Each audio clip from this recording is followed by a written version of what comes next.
한 주간도 잘 지내고 계십니까? 함께 기도하시겠습니다. 하나님 아버지, 우리의 날마다의 삶을 주님께서 붙잡아 주시고 우리가 생각지도 못한 곳에서 하나님께서 늘 도와주시기를 간절히 간구합니다. 특별히 육신이 연약한 가운데 있는 우리 성도들을 주님 붙잡아 주시고 회복시켜 주실 뿐만 아니라 안전하게 지켜보아 주시기를 원하오며 예수님의 이름으로 기도드렸습니다. 오늘은 다니엘서 1장 8절의 말씀을 가지고 신앙에 꺼리낌이 있는 사람이라는 제목으로 말씀을 나누고자 합니다. 성경 내용을 보다 보면 언뜻 보면 이해가 되는데 자세히 생각해 보면 이해가 안 되는 부분들이 있습니다. 이 장면도 그렇습니다. 이 장면은 굉장히 유명한 장면입니다. 다니엘이 왕의 신하가 되기 위한 준비 훈련으로서 10대 때 어린 나이에 여러 왕국에서 온 사람들과 함께 기숙을 하는 이야기로 시작이 됩니다. 이때의 왕이 바벨론이라고 하는 나라였는데 그 바벨론이라는 나라는 근처에 있는 수많은 나라들을 점령했던 제국이었습니다. 큰 왕국이었던 것이죠. 그래서 이 바벨론 나라에서는 자신들이 점령했던 나라에 좀 똘똘한 아이들을 모아다가 같이 합숙을 시키면서 공부를 가르칩니다. 그리고 그 중에서 똑똑한 아이들을 차후에 이제 그 나라의 중요한 일꾼으로 사용하는 것이었습니다. 말하자면 이렇게 뽑힌 것은 국가 장학금을 받고 공부하는 기숙사 생활을 시작하게 된 것이었습니다. 그래서 좋은 음식을 먹으면서 좋은 교육을 받고 그래서 아주 좋은 바벨론 시민이 되는 바벨론에 뛰어난 시민이 되는 것을 훈련받고 있는 시간이었습니다. 그런데 그때 다니엘은 여기에서 이런 생각을 하게 됩니다. 다니엘서 1장 8절입니다. 다니엘은 뜻을 정하여 왕의 음식과 그가 마시는 포도주로 자기를 더럽히지 아니하리라 하고 자기를 더럽히지 아니하도록 환관장에게 구하니, 환관장이라고 하는 사람은 이 아이들을 담당하고 있는 관리였던 것으로 보입니다. 다니엘은 스스로 생각할 때에 왕이 주는 음식과 포도주를 마시면 안 되겠다고 생각을 했습니다. 자신을 더럽힌다고 생각을 해서 이거를 안 먹겠다고 환관장에게 부탁을 하러 갔습니다. 근데 환관장은 그것을 거절합니다. 왜냐하면 환관장의 임무가 이 아이들을 건강하게 몸에 물이 없도록 그렇게 잘 관리하는 사람인데 누군가가 음식을 먹지 않겠다고 왔으니 그것을 허락해 줄 이유가 없었습니다. 그래서 환관장은 다니엘에게 너희들의 몸이 그렇게 축이 나거나 보기 안 좋으면 자기가 책임을 물어야 되기 때문에 그럴 수 없다라고 얘기합니다. 그러자 다니엘은 그러면 앞으로 시간을 정해서 채소와 물만 마실 테니까 나중에 어떻게 되는가 보자라고 제안을 합니다. 그 결과 고기를 안 먹고 포도주도 안 마셨는데 아이들이 건강한 것입니다. 그래서 결국은 다니엘은 자신이 원하는 대로 하게 되었던 것입니다. 그리고 이것이 끝나고 났을 때에 왕이 선발할 때에 다니엘이 높은 자리까지 선발이 됩니다. 너무 간단한 이야기였습니다. 특별히 다니엘이 왜 이 음식을 안 먹었느냐라고 생각해 볼 때에 아마 두 가지 이유가 있을 것 같습니다. 첫 번째는 아마도 이스라엘 율법에서 금지하는 음식이 왕이 제공하는 음식 안에 있었던 것으로 보입니다. 그래서 이것을 먹으면 안 되겠다라고 생각을 했던 것 같습니다.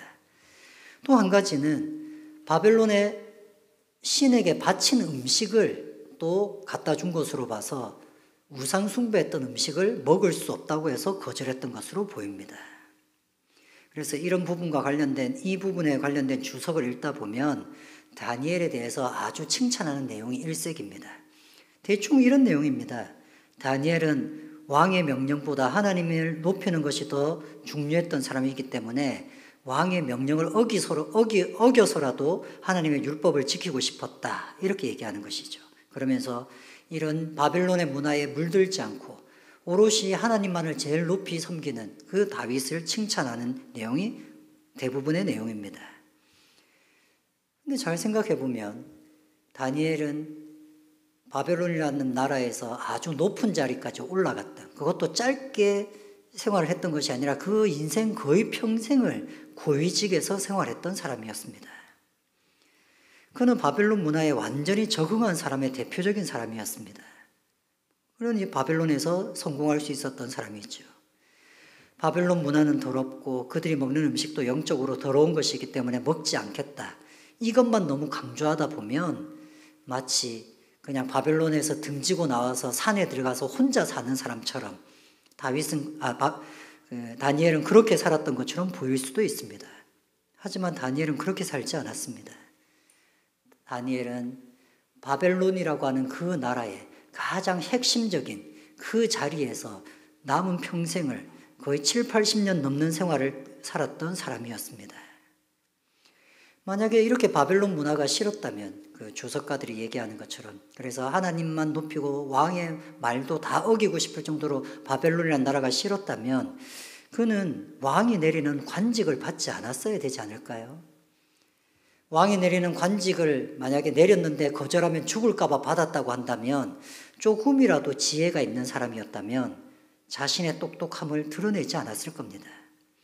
적극적으로 왕에게 거절할 필요는 없지만 오히려 그런 상황이 생기지 않도록 소극적으로 똑똑함을 드러내지만 않았어도 됩니다. 자신의 똑똑함을 드러내지 않고 아는 답도 틀리는 것, 그렇게만 했다면 그는 바벨론의 문화에서 동떨어져 살 수가 있었을 것입니다. 하지만 다니엘은 적극적으로 자신이 맡은 일을 잘 해냅니다. 자신의 나라를 멸망시켰던 바벨론에 충성하는 신하가 됐던 것이었습니다. 얼마나 충성을 했는지 모든 왕들은 다니엘을 좋아했습니다. 최선을 다해서 일하고 충성하고 이런 신하를 좋아하는 게 이런 신하였기 때문에 왕이 좋아한 것이 당연하지 않겠습니까? 그러지 않았다면 다니엘은 그 오랜 시간 동안 그 자리를 유지할 수 없었을 것입니다. 어쩌면 다니엘을 완전히 세상과 분리되어서 오로지 하나님만 생각하고 그 하나님만 위해서 살았기 때문에 음식을 거절했다라고 생각한다면 남은 다니엘의 인생과 조금 모순된다고 생각합니다. 그렇다면 처음 질문으로 다시 돌아갈 수 있습니다. 왜 다니엘은 이 음식을 먹으면 자신이 더러워진다고 생각했을까요? 성경은 그 이유를 정확하게 얘기하지는 않습니다. 하지만 다니엘은 그 사회 속에서 살아가면서 음식이 한 가지 자신에게 탁 걸리는 날이 있었던 것입니다. 어쩌면 그때는 상상력을 동원해 보면 다니엘이 어렵게 율법서를 읽게 되었고 그 율법서 가운데서 음식법이 있다는 것을 알게 되었을 것이고 그 음식이 자신을 더럽힐 수 있다는 것을 알았던 날인 줄도 모릅니다. 그래서 그 어린 10대의 소년이 음식을 먹어도 어떤 음식은 하나님이 좋아하시고 어떤 음식은 하나님이 싫어하시는구나 하는 것을 알고 자신의 삶을 살펴본 다음에 나는 그러면 이것은 먹지 말아야겠다라고 생각했는 줄도 모릅니다. 그는 전반적으로 바벨론이라는 사회를 거부한 것은 아니었습니다. 자신의 나라를 망치게 했던 바벨론 왕을 적대적으로 생각했던 것도 아닙니다. 바벨론 왕에게 충성했고 바벨론 사회에 공헌했던 사람입니다. 다니엘은 그저 자신의 개인적인 생각으로 이 음식은 먹지 않겠다라고 생각했던 것입니다. 그래서 그는 자기를 더럽히지 않겠다라고 생각한 것입니다. 우리의 성도들도 대부분 세상 속에서 살아갑니다. 그 세상 속에서 적응하면서 살아간다고 해서 하나님을 배반한 것이 아닙니다. 그래서 목사는 세상과 떨어져서 온전하게 살아가는 거고 성도들은 할 수 없이 세상 속에서 살아가는 것이 아닙니다. 다니엘은 그 세상 속에서 하나님의 자녀답게 살았던 사람입니다. 다니엘만큼 나무랄 것, 책망할 것이 하나도 없는 사람은 없습니다. 그런데 그 사람이 사역자라든지 제사장이 아니었습니다. 그냥 고위 관리직으로 살면서 어떤 책망도 받지 않고 평생을 살았던 사람이 다니엘이었습니다. 세상과 등지고 살아야만 하나님께 온전하게 사는 것이 아닙니다. 세상 속에서 적응하고 세상 속에서 충분히 잘 사는 것도 다니엘의 모습입니다. 그러나 단 한 가지 다른 것이 있습니다. 세상을 떠나서 살지는 않지만 그러나 그 세상 속에서 뭐가 자기를 더럽히는지를 생각했던 것이 다니엘이었습니다. 세상 속에는 분명히 우리 자신을 더럽히는 것이 있습니다. 그것이 모든 사람에게 일률적이지는 않을 것입니다. 다니엘은 음식을 가리는 것이 자신을 정결하게 만든다고 생각을 했을 뿐이었습니다. 우리의 삶 속에서도 여러분의 세상살이 속에서도 모든 것이 틀린 것이 아닙니다. 그러나 그 중에서 어느 날 문득 이것은 내가 하나님 앞에서 그리스도인으로서 고쳐야 될 것 같다 라는 생각이 들어야만 합니다. 꺼리낌 없이 신앙생활 해서는 안 됩니다. 뭔가 신앙생활에 꺼리낌이라는 것이 있습니다. 야, 이거는 신앙에 도움이 되지 않는데, 그리스도인으로서는 이렇게 해서는 안 되는데, 이런 감각 없이 신앙생활 해서는 안 됩니다. 뭔가 내 신앙에 걸림돌이 되는 것이 있는 것, 이것은 꺼리낄 만한 것이라는 것을 느끼는 신앙적인 감각이 있어야 됩니다. 한국 기독교에서 술과 담배는 초창기부터 이런 역할을 해줬습니다. 교회를 다니려고 하면 술과 담배를 끊어야 돼, 이렇게 얘기하는 것이 당연한 것이었습니다. 담배는 성경에 나와 있지도 않습니다.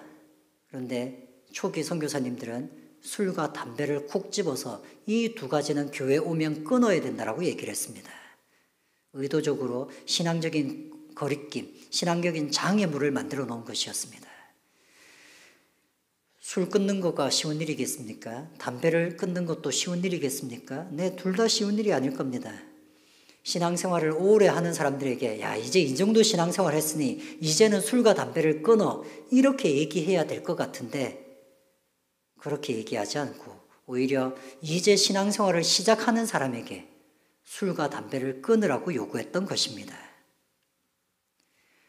옛날에는 그저 술을 일주일에 몇 번 먹는 게 아닙니다. 지금 시골도 마찬가지지만 우리나라 초창기에 선교사들의 보고에 의하면 그냥 술에 쩔여서 늘 살았던 사람들입니다. 근데 그 사람들에게 술을 끊으라고 얘기한 것이죠. 담배도 마찬가지였습니다. 저는 지금 술을 먹어서는 안 된다, 담배를 피워서는 안 된다, 이 얘기를 하고 싶은 것이 아닙니다. 오늘날은 많이 무너졌죠. 교회 집사님이라고 하면서도 술과 담배를 하는 것이 이제 흔한 일이 되었습니다.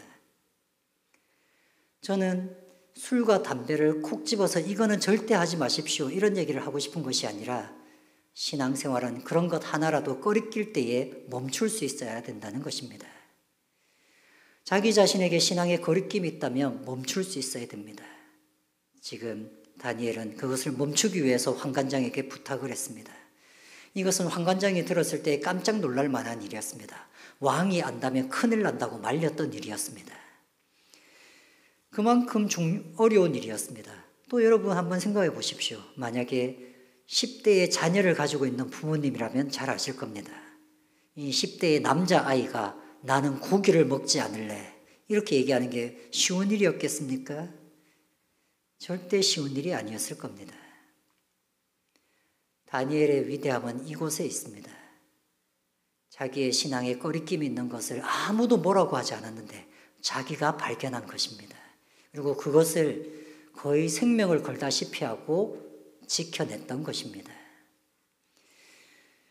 우리의 신앙에는 이런 꺼리낌이라는 것이 있어야 됩니다. 난 그리스도인으로서 난 이런 건 안 해야 되겠어. 그래서 그것과 싸울 수 있는 사람이 되어야 됩니다. 여러분의 신앙생활 가운데에 신앙에 거리낌이 있는 그런 신앙생활을 할 수 있기를 바랍니다. 같이 함께 기도하시겠습니다. 하나님 아버지, 그저 살아가는 대로 살지 않게 하시고 우리의 마음이 항상 하나님의 말씀을 생각하게 하셔서 내 속에 신앙의 거리낌이 있는가 없는가, 이것을 살펴볼 수 있는 마음을 더하여 주시옵소서. 하나님, 목회자로서 거리낌이 있는 것은 버릴 수 있는 그 은혜를 더하여 주시기를 원합니다. 또 우리 성도들이 자신의 신앙에 유익한 것들만 찾아가게 하시고 자신의 신앙에 나쁘게 하는 악한 것들을 버릴 수 있도록 주여 인도하여 주시옵소서. 한 주간도 주님께서 함께해 주시길 원하오며 예수님의 이름으로 기도드렸습니다.